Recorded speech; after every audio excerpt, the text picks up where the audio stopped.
This is a particularly good example of how the predict the question strategy should help us. So remember, our goal is to sort questions very quickly into one of three categories: ideas, grammar, or style.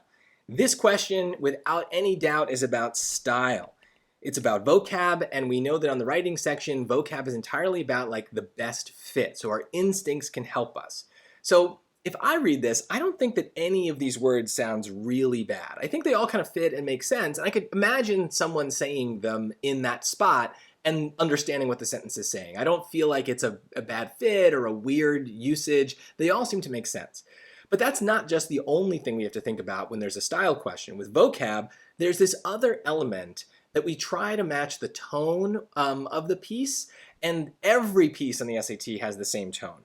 Basically, we want to strike that academic tone, okay? Now, we can go too far in either direction. We can go too smart and have a pedantic tone, meaning we're using words that are too big and too weird, and most people who read our passage won't understand what those words mean. We don't want to do that, and none of the words here do that. Instead, we have the opposite problem: words that are too slangy, a little too informal. So look at the word that's already there. We're dumping the period's formal social protocol. We just mean that we're not following it, right? So dumping, like you dump your boyfriend or your girlfriend, like that seems weird. And then ditching, like you ditch school, like you see the problem. These are more colloquial phrases, informal phrases, and scrapping is the same thing. Disregarding is a normal academic word. To disregard something is to leave it out. And so that's perfect here. We're disregarding the normal accuracy and social protocol of the time period in favor of making a better movie. So they all fit. They all mean the right thing.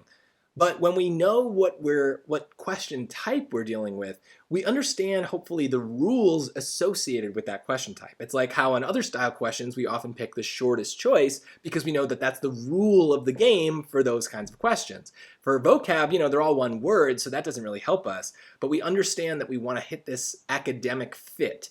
And so words that we would use in an essay for school, those are good words, something that you might just say in a conversation or text with your friends. You want to avoid those. And sometimes it's hard to place it, but when they're all kind of lined up like this, I think it's fairly obvious that choice D is academic and the other three are not.